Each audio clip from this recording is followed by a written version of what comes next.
نحمده ونصلي على رسوله الكريم اما بعد بسم اللہ الرحمن الرحیم۔ کل ہم نے سورہ بقرہ کی 12 آیتیں پڑھ لی تھی، اب اس کے آگے پڑھتے ہیں۔ اعوذ باللہ من الشیطان الرجیم، بسم اللہ الرحمن الرحیم۔ وَإِذَا قِيلَ لَهُمْ آمِنُوا كَمَا آمَنَ النَّاسُ قَالُوا أَنُؤْمِنُ كَمَا آمَنَ السُّفَهَاءُ أَلَا إِنَّهُمْ هُمُ السُّفَهَاءُ وَلَكِنْ لَا يَعْلَمُونَ۔ ترجمہ: اور جب ان سے کہا جاتا ہے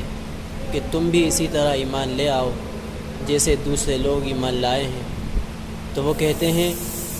کہ کیا ہم بھی اسی طرح ایمان لے آئیں جیسے یہ بے وقوف لوگ ایمان لے آئے۔ خوب اچھی طرح سن لو کہ یہی لوگ بے وقوف ہیں، لیکن وہ یہ بات نہیں جانتے۔ تو اس آیت میں منافقین سے یہ کہا جا رہا ہے کہ تم بھی ایمان ویسا لے کر آؤ جیسا کہ صحابہ ایمان لے کر آئے تھے، کما آمن الناس، جیسے کہ یہ لوگ یعنی صحابہ کرام جیسا ایمان لائے تھے ایسا ایمان تم بھی لے کر آؤ۔ تو منافقین جواب دے رہے ہیں کہ کیا ہم بھی ایسا ہی ایمان لے آئیں جیسا یہ بے وقوف لوگ ایمان لے آئے۔ کہ یہ قاعدہ ہے کہ قرآن پاک میں جو پچھلے نبیوں کے واقعات بیان کیے گئے ہیں، تو تمام کے اندر جب بھی نبیوں نے اپنی قوم کو اچھائی کی دعوت دی ہے تو اکثر لوگوں نے اسی طرح کا جواب دیا ہے کہ نبیوں کو کسی نے پاگل کہا، کسی نے بے وقوف کہا، اسی طرح کا جواب۔ تو یہ منافقین بھی اسی طرح کا جواب دے رہے ہیں کہ ایمان لانے والوں کو بے وقوف اور پاگل کہہ رہے ہیں۔ لیکن پھر آگے اللہ تعالیٰ فرما رہے ہیں الا انہم ہم السفہاء ولکن لا یعلمون، کہ خوب جان لو کہ بے وقوف اور پاگل یہی لوگ ہیں۔ کیونکہ ان کے سامنے ساری نشانیاں کھلی ہوئی ہیں، ہر چیز ان کے سامنے واضح ہے، نبی کی نبوت ان کے سامنے واضح ہے، قرآن کی حقانیت اور قرآن کا سچا ہونا ان کے سامنے موجود ہے، لیکن اتنا سب کچھ سامنے ہونے کے باوجود بھی یہ ایمان کو اپنا نہیں رہے، ایمان کو قبول نہیں کر رہے، تو یقیناً یہی لوگ بے وقوف ہیں۔ اور اس آیت سے ایک بات یہ پتہ چلتی ہے کہ صحابہ ایمان ہے وہ ایک کسوٹی ہے، وہ ایک میٹر ہے کہ انہی کے ایمان سے ساری امت کے ایمان کو ناپا جائے گا، ہر انسان کے ایمان کو ناپا جائے گا، کہ اگر جس کا ایمان صحابہ کے ایمان کی طرح ہوگا، کہ جس طرح کے عقائد صحابہ کے تھے اور جس طرح کے نظریات صحابہ کے تھے، جو ان عقائد و نظریات کو اپنائے گا اس کا ایمان جو ہے معتبر مانا جائے گا، اور اگر جو صحابہ کے ایمان سے ہٹ کر کسی چیز پر چلے گا تو اس کا ایمان قابل قبول نہیں سمجھا جائے گا۔ پھر اس کے آگے کی آیت میں اللہ تعالیٰ فرما رہے ہیں وَإِذَا لَقُوا الَّذِينَ آمَنُوا قَالُوا آمَنَّا وَإِذَا خَلَوْا إِلَى شَيَاطِينِهِمْ قَالُوا إِنَّا مَعَكُمْ إِنَّمَا نَحْنُ مُسْتَهْزِئُونَ۔ ترجمہ: اور جب یہ ان لوگوں سے ملتے ہیں جو ایمان لا چکے ہیں تو کہتے ہیں کہ ہم ایمان لے آئے، اور جب یہ اپنے شیطانوں کے پاس تنہائی میں جاتے ہیں تو کہتے ہیں کہ ہم تمہارے ساتھ ہیں، ہم تو مذاق کر رہے تھے۔ اب اس آیت میں منافقین کی وہ حرکت جسے نفاق کہتے ہیں اس کے بارے میں بتایا جا رہا ہے کہ جب مسلمانوں کے پاس آتے ہیں، مسلمانوں سے ملتے ہیں تو ان کے سامنے اپنے آپ کو مسلمان ظاہر کرتے ہیں، وہ کہتے ہیں کہ ہم تو مسلمان ہیں، لیکن جب اپنے شیطانوں کے پاس، تو یہاں شیطانوں سے مراد جو ہیں وہ کفار سردار ہیں، کافروں کے جو سردار ہیں، جو منافقین کی سازشوں میں ان کا ساتھ دیتے تھے، ان کو شیطان کہا جا رہا ہے کہ جب ان شیطانوں کے پاس جاتے ہیں یعنی کافروں کے پاس جاتے ہیں تو ان سے کہتے ہیں کہ ہم تو تمہارے ہی ساتھ ہیں، ہم تو مسلمانوں کے ساتھ مذاق کر رہے ہیں، یعنی انہیں دھوکہ دے رہے ہیں۔ پھر آگے ارشاد ہے اللہ یستہزئ بہم ویمدہم فی طغیانہم یعمہون۔ ترجمہ: اللہ ان سے مذاق کا معاملہ کرتا ہے اور انہیں ایسی ڈھیل دیتا ہے کہ وہ اپنی سرکشی میں بھٹکتے رہیں۔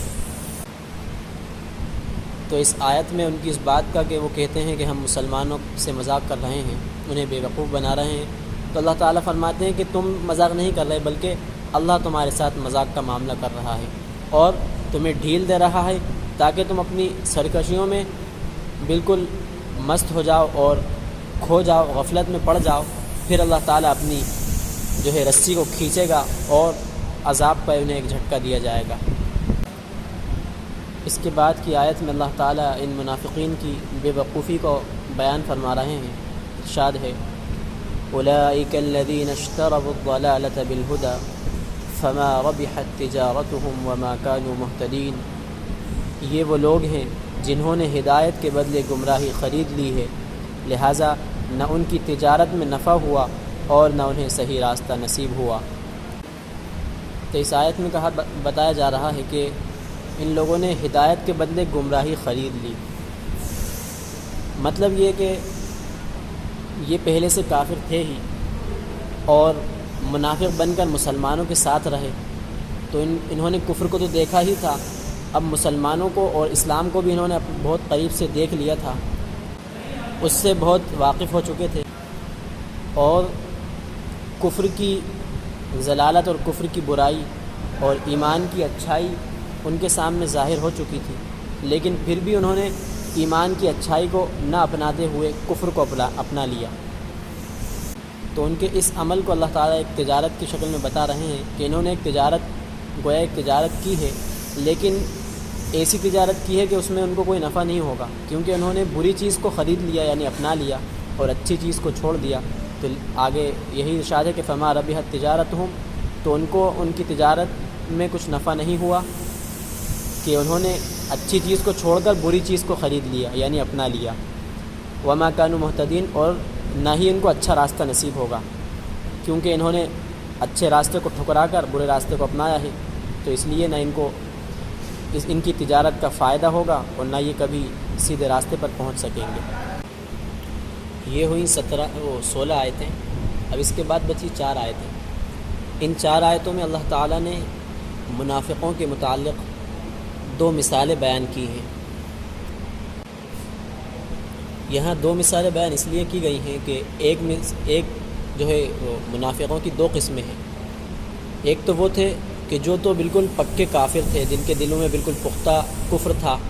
بس وہ دنیا کا فائدہ حاصل کرنے کے لیے اپنے آپ کو مسلمان بتاتے تھے، اور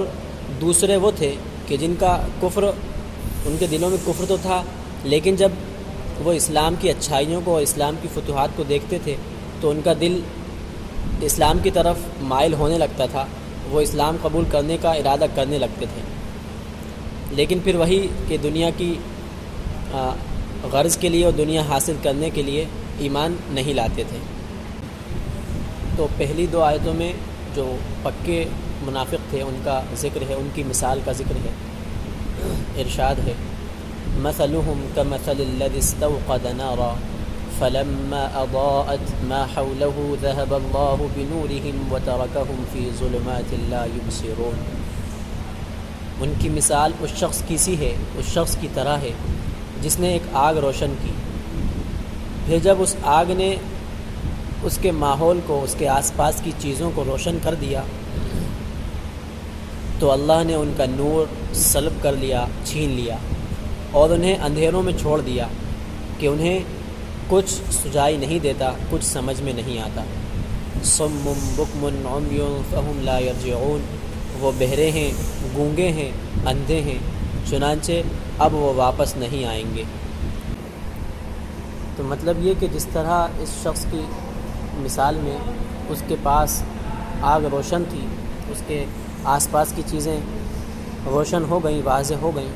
اسی طرح ان منافقین کے سامنے اسلام اور ایمان کی حقانیت اور نبی کی حقانیت واضح تھی، نبی کا سچا ہونا واضح تھا، لیکن انہوں نے اپنی ضد کے آگے اس کو ٹھکرایا، جس کے نتیجے میں اللہ تعالیٰ نے ان سے اس حق کے نور کو، اس روشنی کو چھین لیا اور ان کو اندھیروں میں چھوڑ دیا، یعنی گمراہی کے اندھیروں میں چھوڑ دیا۔ اور جس طرح اندھیروں میں پھنسنے کے بعد کسی کا آگے بڑھنا اور وہاں سے نکلنا مشکل ہوتا ہے، اسی طرح اندھیروں میں ضلالت کی اور گمراہی کی تاریکیوں میں اور اندھیروں میں یہ منافقین پھنس گئے ہیں. اب ان کا بھی یہی حال ہے کہ یہ گونگے اندھے اور بہرے کی طرح ہو گئے ہیں کہ اب واپس نہیں آ سکتے. یعنی یہ اس طرح کے اندھیرے میں پھنس گئے ہیں کہ ان کی آنکھ کان اور ناک بھی ان کا اندھیروں سے نکلنے میں کوئی کام نہیں دے پائیں گے اور اب یہ اسی اندھیرے میں پھنسے رہیں گے. اس کے بعد دوسری مثال اللہ تعالی نے بیان فرمائی. ارشاد ہے او کصیب من السماء فیہ ظلمات ورعد وبرق یجعلون اصابعهم فی آذانهم من الصواعق حذر الموت واللہ محیط بالکافرین. ترجمہ: یا پھر ان منافقوں کی مثال ایسی ہے جیسے آسمان سے برستی ایک بارش ہو جس میں اندھیریاں بھی ہوں اور گرج بھی اور چمک بھی. وہ کڑک کی آواز پر موت کے خوف سے اپنی انگلیاں اپنے کانوں میں دے دیتے ہیں اور اللہ نے کافروں کو گھیرے میں لے رکھا ہے. یکاد البرق یخطف ابصارهم كلما اضاء لهم مشوا فيه واذا اظلم عليهم قاموا ولو شاء الله لذهب بسمعهم وابصارهم ان الله على كل شيء قدیر. ترجمہ: ایسا لگتا ہے کہ بجلی ان کی آنکھوں کو اچک لے گی، یعنی انہیں اندھا کر دے گی. جب بھی بجلی ان کے لیے روشنی کرتی ہے وہ اس روشنی میں چل پڑتے ہیں، اور جب وہ ان پر اندھیرا کر دیتی ہے تو کھڑے رہ جاتے ہیں. اور اگر اللہ چاہتا تو ان کے سینوں اور سننے اور دیکھنے کی طاقت چھین لیتا. بے شک اللہ تعالی ہر چیز پر قدرت رکھتا ہے. اب اس آیت میں دوسری مثال ان منافقین کی بیان کی گئی ہے جو دل میں کفر رکھتے ہیں لیکن ایمان کی حقانیت کو دیکھ کر، اسلام کی حقانیت کو دیکھ کر ایمان لانے کا ارادہ کر لیتے ہیں، لیکن دنیا کے فائدے کو حاصل کرنے کے لیے ایمان لاتے نہیں ہیں. تو ان آیات میں اسلام کو ایک بارش بتایا گیا ہے اور کفر کو ایک اندھیرا، اور بجلی کی کڑک یعنی جو کفر اختیار کریں گے ان کے لیے عذاب ہے، تو وہ عذاب کو بجلی کی کڑک بتایا گیا ہے. تو جب یہ اس کڑک کو یعنی اس عذاب کے بارے میں سنتے ہیں تو یہ اپنے کانوں میں انگلیاں ڈال لیتے ہیں اور یہ سوچتے ہیں کہ ہم یہ کچھ نہیں سن رہے ہیں اور ہم اس عذاب سے بچ جائیں گے. تو اللہ تعالیٰ فرماتے ہیں واللہ محیط بالکافرین کہ ہم نے کافروں کو گھیرے میں لے رکھا ہے، یعنی ہمارے اس عذاب سے کوئی بھی کسی طرح بچنے والا نہیں ہے کہ جو بھی کفر اختیار کرے گا، منافقت کرے گا، اس کے لیے جو عذاب تیار ہے ہر حال میں اس کو ملے گا، اس سے کسی بھی طرح بچنے کا کوئی راستہ نہیں ہے. پھر آگے فرمایا کہ یکاد البرق یخطف ابصارهم كلما اضاء لهم مشوا فيه، ایسا لگتا ہے کہ یہ بجلی ان کی آنکھوں کو چک لے گی جب بھی بجلی ان کے لیے روشنی کر دیتی ہے. یعنی جب منافقین کے سامنے اسلام کی حقانیت واضح ہوتی ہے اور اسلام کی روشنی ان کے سامنے آتی ہے، مشوا فیہ، تو وہ اس روشنی کے سائے میں چلنے لگتے ہیں، یعنی اسلام کو قبول کرنے کا ارادہ کرنے لگتے ہیں. وَإِذَا أَظْلَمَ عَلَيْهِمْ قَامُوا، اور جب ان کے سامنے اندھیرا ہو جاتا ہے تو وہ کھڑے رہ جاتے ہیں. یعنی جب ان کے سامنے حلال اور حرام اور ان کے بارے میں عذابات کے بارے میں تذکرہ ہوتا ہے تو وہ اپنی خواہشات کے پیچھے لگ کر اپنی خواہشات کے اندھیرے میں اسلام کو قبول کرنے سے رک جاتے ہیں اور کھڑے رہ جاتے ہیں. اور پھر آگے ان لوگوں کو اللہ تعالیٰ کی طاقت کے بارے میں بتایا گیا کہ وَلَوْ شَاءَ اللَّهُ لَذَهَبَ بِسَمْعِهِمْ، مطلب یہ کہ کوئی، اس کا ترجمہ ہے کہ اگر اللہ چاہتا تو ان کے دیکھنے اور سننے کی طاقت کو چھین لیتا. یعنی یہ نہ سمجھیں کہ اللہ تعالیٰ کے قدرت سے اور اللہ تعالیٰ کی احاطے سے، اللہ تعالیٰ کے گھیرے سے یہ لوگ باہر نکل سکتے ہیں، بلکہ اللہ تعالیٰ ہر چیز پر قادر ہے. اللہ چاہے تو ان کی ہر قسم کی طاقت چھین سکتا ہے، ان کو کسی بھی وقت کسی بھی حال میں ہلاک کر سکتا ہے. پھر فرمایا ان اللہ علی کل شیء قدیر، بے شک اللہ ہر چیز پر قدرت رکھتا ہے، ہر چیز پر قادر ہے. یہ 20 آیتیں مکمل ہوئیں. آج کا سبق یہیں تک. اللہ تعالی ہم سب کو قرآن کے مطابق اپنی